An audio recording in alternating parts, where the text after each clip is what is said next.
When Publicis Group decided to renew its focus on creative brands last year, Paritosh Srivastava, the CEO of LNK Saatchi and Saatchi, became the natural choice to also lead Publicis worldwide. And he was a natural choice simply because he had a proven track record of winning big businesses for the group for the last 10 years. Thank you so much, Paritosh, for joining us today. Thanks, Neeta. Thanks so much. This interview is coming at such an opportune time. The biggest shocker from Publicis this week has been about Dheeraj moving out from Leo Burnett. So I remember in 2022 when Subhash Kamath had moved on from his role at BBH and Publicis worldwide, the responsibilities were divided between you and Dheeraj. So now that Dheeraj is also moving out, are you going to get the responsibility of an additional agency? Okay, so this is very recent, as we all know. I mean, the development is very, very recent. It's in this week. I don't think that there are conversations to that has happened as yet, right? But Leo Burnett is a very big ship. It's got its own leadership. It's got a very solid leadership team that runs it. Raj is at the helm of that affair very, very strongly as well, right? And I think my hands are pretty full as of now with the mandates that I look after. I anyways look after, LNK Saatchi, Publicis Worldwide, an agency called Publicis Beehive, and Saatchi Propagate, right? So those things keep me fairly busy. So I don't think that, that's something, I'm not much aware of that right now, right? I mean, okay. what the group's plans on that. Developments may be expected. Okay. You've had some recent hires in the, in LNK system and at Publicis, but you really not hired a CCO. Is it not important for a CEO to have a creative partner at the top level? So I've got, actually, okay, fine. So you're asking me about the designation? Yes. Honestly, there are 4 guys who run creative for us, and the 4 of them are actually at NCD levels, right? So there is Karthik and Popo, right, who've been around with the Saatchi system now for a very long time. They've both been around for 7 years, 8 years, and they are as good as any CCO who's there in the market, right? And there is Srijan and Pradeep who look after Publicis Worldwide and Saatchi Propagate. They also have immense experience and they're at that level as well.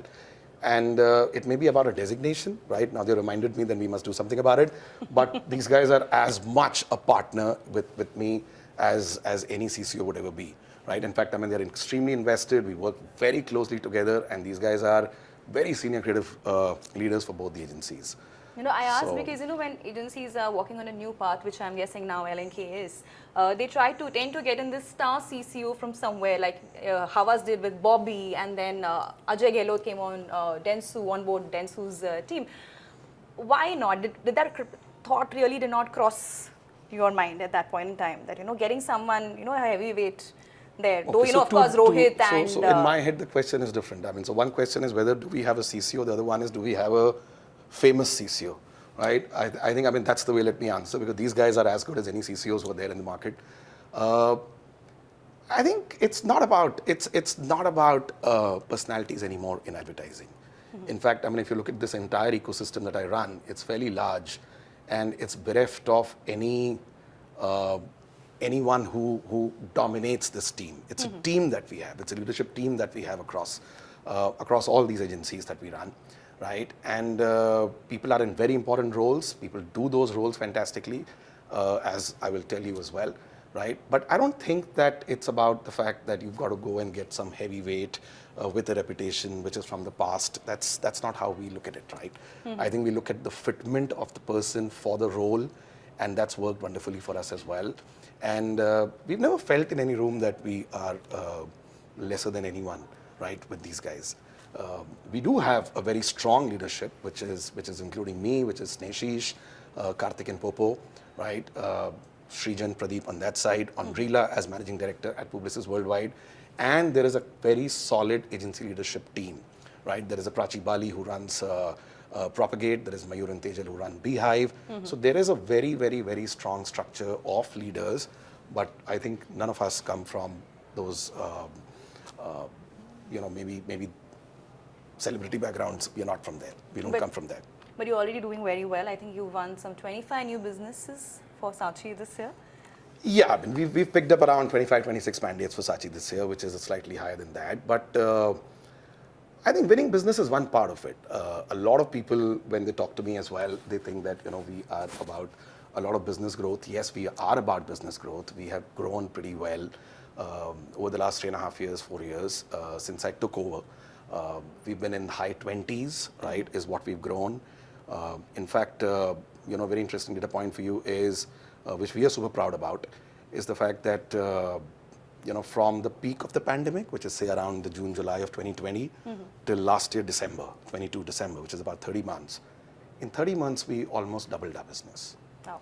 Right, so that was a tremendous period of growth for us, and I think the way we came together as a team, to reinstate ourselves as a rightful player in a top 10 agency, right? We did exceedingly well in that period, and leveraging the strengths, more importantly, of the Publicis group as well. I think so growth is there. Yes, growth is one part of the agenda, but there are a lot more things which contribute to that growth as well.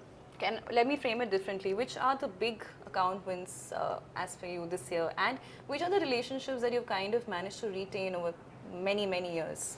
So some of the older relationships which we've had for many years are, which we're super proud of, is say a Hero MotoCorp, right? Hero MotoCorp has been with us from 2010 as a relationship. We are a very old, we have a very old relationship with ITC. We've got a relationship with Dabur, which is again very, very old. We work with Renault now from their inception, from the time that they entered the country. Jockey is a very, very old relationship for us as well, right? So there are a couple of them, businesses which we've been handling and we've been running for a very long time. But there are many more relationships. And this year, for example, the big ones that we have acquired are JioMart, right? Which is Reliance Retail's one of the biggest ventures and the most ambitious venture. We've won this year Audi.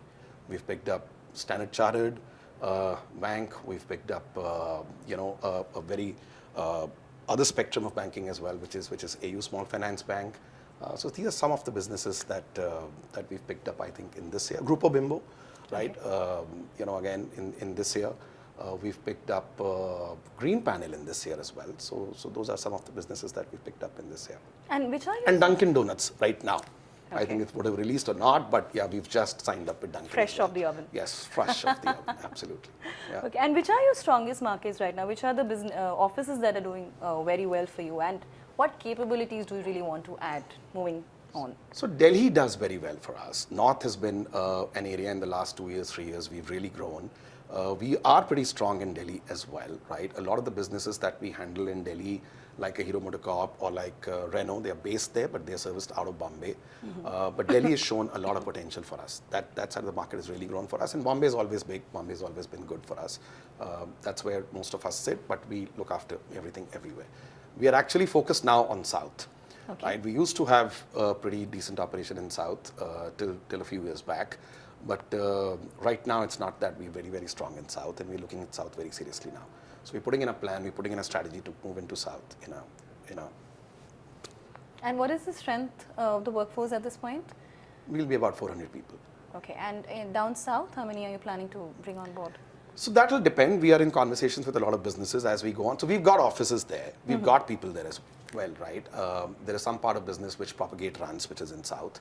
But when I say focus, I mean that we are looking at a concerted effort in growing some business there. I mean, that's like an open area for us to go in.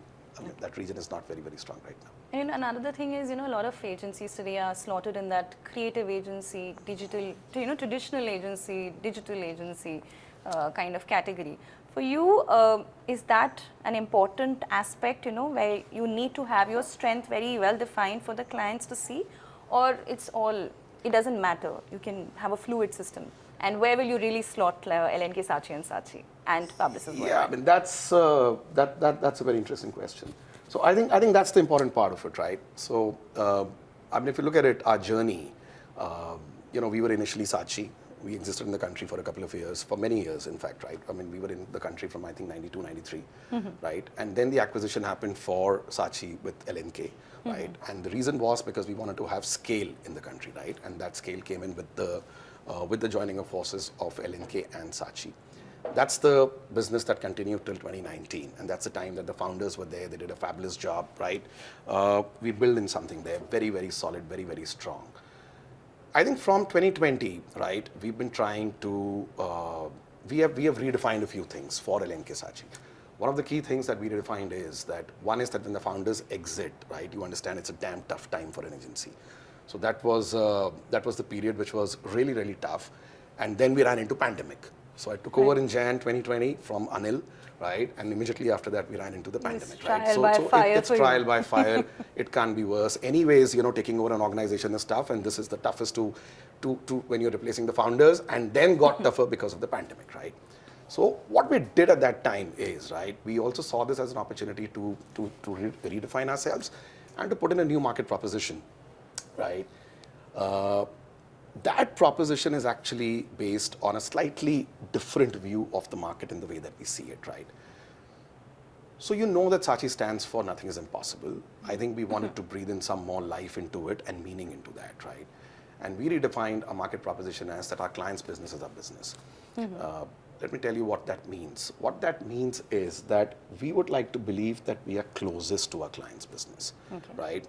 And we understand the business nuance as well as a client understands, right? We don't see ourselves as communication partners. We see ourselves hence as business partners to our clients, right? Also the fact that marketing has become extremely complex. Marketing is not the same anymore, right? The CMO's expectation from the CMO has expanded massively, right? And that role has undergone a complete change, if you realize as well. Right? Today, the CMO is looked at by whether it's the CEO or the board as the guy who will bring in the new wave of growth, right? And marketing is supposed to deliver on returns and play a very important role in commerce itself for the business, right? In that scenario, and the fact that we all are aware that marketing has become extremely fragmented as well. So when you look at that, right, there's a transformation that's happening in marketing, and that transformation is at a tremendous pace of transformation, right? We like to believe that we as Saatchi and as part of the Publicis group and with the ecosystem that we have, right, we are one of the best placed in terms of managing this transformation of marketing that is happening for companies at a very rapid pace, right? What it means is we can offer from brand consultancy till the bottom of the funnel. Right? And post that analytics and post that measurement as well, right? So we are a suite in that sense of services, right? And we help clients, a lot of them, right, in this transformation, which is imperative. Today, everyone has to undergo that, right? And you're looking for partners from that. So we don't see ourselves necessarily just as a creative agency, right? And there's no question of seeing ourselves as anyways like an independent, right? With what we have, and like I told you that I also look after the media agency, which is both media, traditional and digital, and as well, Propagate, which is a very powerful digital agency, right? There are a few things that we bring to the table in any case for the clients, and with the Publicis group's backing, right, we are able to touch upon whether it's data, whether it's commerce, or whether it's retail commerce, or whether it's about PR or performance, right? All these services together. So in fact, a lot of the conversion of business that we do today is primarily because 70-80% of the businesses that we convert are businesses which are integrated businesses completely from end to end, right? So we like to believe that one, we are owners of business of clients, right? We come from a place of ownership, and we are able to accelerate the marketing transformation for clients, right? So that's how our proposition in the market is, and that proposition works wonderfully because that's the journey most of the companies and brands are on right now. You spoke about the changing relationship, the client-agency relationship, and what is expected from you. What I want to also understand is, while you're helping clients build their businesses, how is the fee structure changing in a way? Because a lot of agencies are under tremendous revenue pressure. Absolutely. Now, a lot of new ones that have cropped up are trying different models like revenue sharing, stake in the brand. As a network agency, are you allowed to try these things? And what are the different ways you are overcoming that fee challenge? So in fact, you've touched upon the right thing, because that's one of the biggest challenges facing us, if you ask me. And the reason why that challenge is facing us is because the cost of talent has gone up, right? I mean, there are two things which constitute primarily the cost of an agency, right? One is the talent cost, which is one of the biggest components, and the second is your overheads and stuff like that, right? Now, when the talent, which is almost 40-50%, right, is the cost of the talent is going up, it's damn tough, and there are margin pressures that we are under. So we are open to all kinds of models, but mostly our models are retainer. They are long-term fee structures, right, which have inbuilt incentives and bonuses and stuff like that, right? But that's one area which is a big challenge. In the last 3 years or so, Neeta, right, the cost of talent has gone up by almost 40-50% for agencies. Now, this fact, right, is something which is not necessarily realized upon, right? It's something that we are talking to a lot of relationships. A lot of the clients we are renegotiating those contracts. But that's the pressure that everyone is under. That through the pandemic itself, the cost has gone up by 40-50% of talent. So the FTE that we used to operate on, the full-time employee cost that we used to operate on, that has really gone through the roof today. And that's something that one will need to fix. And then think about it, the talent is multidisciplinary, right? Most of the talent that you got to deploy is talent which can understand the entire funnel, which means the people you're hiring are of better quality and better capability and the skill sets, right? That talent does not come easy either. So we are open to that idea, but I think it's changing. I think there is a lot of realization on the client side as well that the cost of agencies are not what it used to be as well, right? I mean, those cost structures change. A CCO of one of our big agencies told me that the kind of tech talent that was being laid off, in the past year, the price at which they come, I think my salary is lesser than theirs. So how do I afford them? So in this case, I want to understand, because LNK is also trying to be a future looking agency.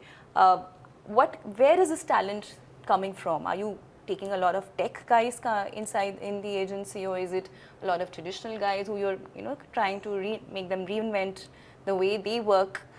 Where is it coming from really for you? So what we did is, if you realize, there's another thing that we did, even at Saatchi and otherwise at the group level as well. Advertising never invested necessarily in the past in a pipeline, right? Advertising's always hired people from everywhere as such, right?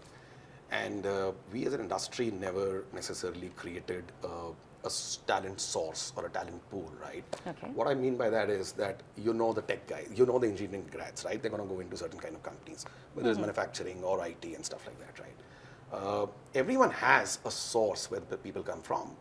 BFSI has a source. CPG has a source, right? You go in there, you find the MBAs, you'll pick up those MBAs, you're gonna put them in through the grind, right? We never necessarily created that, and that's actually one of the biggest problems that we face today. What we've realized is, and what we've started investing massively is that we've started massively in the campus program now. Okay. We go to certain campuses. We've started going them regularly now over the last 3 years, and we hire a lot of talent, and we believe that the only way to solve the talent problem is to hire the right talent and grow the talent through the ranks, right? So we hire a lot from Ashoka, we hire a lot from Flame, we go to Xavier's, we go to many such places. Of course, Micah, is there. And Micah was the only one for the longest time that was supplying all the talent as such, right? But Micah is also now supplying talent to all the other places. So there is a very robust campus program. We hire graduates who are, say, for example, mathematics, economics, or psychology, and fit them into the right fields in our business. And idea is to grow them, up and stuff. Because there is no ready talent as such which you're going to go out after, Okay. So in your case, in this case, now that you're building a new agency in a way, what really stands for success? Is it awards? Is it higher revenue? Because you did that Zepto campaign was one of, I think, everybody's favorite. Yeah. It didn't really work in Cannes, but it did win you a lot of laurels at Abbeys. So what really is the parameter of success for you as an agency head? So there are 3 things that we've defined, right? And we just, in fact, rolled this out, the next 3-year plan. We managed pretty well. In 2020, we had a plan, and we are ahead of that plan. And we've just recently locked the plan for the next 3 years for this entire Saatchi and our ecosystem. And we're talking about 3 things which are going to define success for us. The 3 things are, there are 3 R's. The first one is revenue, which is growth. And like I told you, that our growth comes from businesses which are looking to scale up, businesses that are moving from traditional marketing to modern marketing, right? And that's the imperative for businesses. And we have the capability to offer that transition, right? And to offer that scale. So that's our market proposition with, of course, the knowledge of the client's business, which is very, very deep, right? That's helping us grow the business. The one is on the revenue. And if you were to ask me, we are already very, very strongly in the top 10. We are looking at breaking into the top 5. Top right? 10 in India? Top 10 in India. We're looking at breaking into the top 5 by size, right? So that's one idea, which is the revenue idea, is success for us. The second idea is respect, which comes from the product.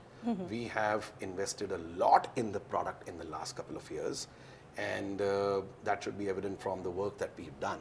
So, I mean, you're talking about the Zepto campaign. Why? Because that's the most visible campaign and it picked up a lot of awards. But there have been a lot of work happening, like, for example, the work that we've done for Reliance Digital, which is Technology Se Rishta Jodo. Now, that's not a campaign idea. That's an idea for the company itself. That's the belief of Reliance Digital. That's the belief around which the entire organization rallies around, right? I mean, that's going to be evident to you in their stores, in the organization, in the people, because everyone's job is to help make technology easy for people and make it friendlier for people, right? And that can be only owned by an online store. So that's the idea that we did for them. We've done a fabulous campaign and a massive campaign this year for JioMart, which was Shopping Aisa India Jaisa, right? And then a couple of campaigns that happened. You must see that work again. Very recently, we focused again on a very big campaign that we've done for HDFC, which is Zindagi Ke Liye SIP. Again, it comes from a very powerful place, very, very, very solid insight and stuff. So there are some big pieces of work we're talking about, right? And pieces of work which are purposeful, pieces of work which are deep as such, right? That work is quite appreciated in the market, right? I mean, we've got great response from a lot of clients who've seen that work, right? In fact, many times the challenge is that people don't know the work has been done by Saatchi, right? I mean, that's probably the reason that we stay below the radar, and that's the reason why people don't know. But there's been a lot of focus on the work. So the second R is the one which is on respect, right? Hence the focus on talent and the kind of people we bring in. And there was a big surprise for us, by the way, right, as well, that we were the second-ranked agency in the second-ranked creative agency at Goa Fest, right? Because we had put our head down and we were just running, right? No one realized that this is the kind of work that we've put out, and that work is acknowledged and awarded. And the third R for us is results, right? If we like to claim that we understand a client's business, then obviously we need to move the needle on the business for the clients as well, right? So that's the third one that for us, is very, very important for us, because if you work with your clients as closely as we do and you own the business, right, then you're responsible for those results as well. And hopefully, a lot of the work that we're doing is giving some fabulous results. It's also done very well in the past as well. Like, for example, Hero MotoCorp, right? I mean, our work has always been fab on that, and the kind of results it's generated are amazing. We've just, in fact, launched Charisma. It's back, right? It's one of the biggest launches of Hero MotoCorp in the premium segment that's been done by us, and the numbers are looking fabulous there. So success for us are these three things, right? It's revenue, it's respect, and it's results, right, that we put for our clients. So that's how we look at the lens, and that's what our focus is. Okay, and now one last question. You spoke about revenue, the first R, and you spoke about how there was a 20% growth in revenue in the last year, right? Every year, from 2020. High 20s is what we've been growing until now, right? Touch wood. But it's tough. From here on, it's going to be tough, right? Because it's a certain scale you hit then. Yeah. Okay. So that's a great thing to learn about LNK. But I keep asking this to Anupriya. There should be healthy competition within the group agencies. And Leo Burnett, of course, it's the star agency at this point. So for you, as a measure of growth, have you set a timeline to when you will kind of come on par with Leo Burnett or overtake that?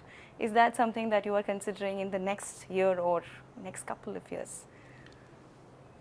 So we don't look at it in this way, very honestly, right? There is a massive universe outside of the Publicis group, right? We all look to compete there, right? This is a family, right? And this is shared destiny. We cheer each other. We are together in this, right? But we are one big family out here, right? The competition is very healthy, but the competition is not so much between us. We collaborate, right? We pass on the learnings. We win big together, right?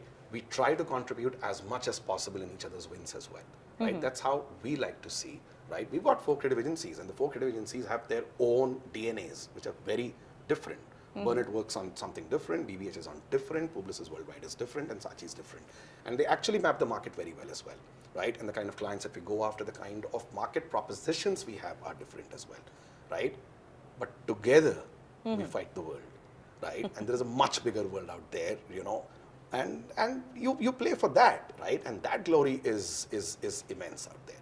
Yes, but like I told you that we are looking to break into the top 5 in every possible way. You know, we got to second creative agency this year, which was a surprise. It's not going to be easy for us to keep up that as well, right? But it just shows that, you know, focus on good work and the results are going to follow, right? And we like to keep our head down and focus on work actually, right? So that's how we are. Super. In that case, may you continue to wield that power of one that Publicis keeps talking about, and get a bigger space in the agency ecosystem. Thank you so much, Paritosh, for talking to me. Thank you so much, Neeta. Thank you so much. Lovely having you here in the office. Thanks.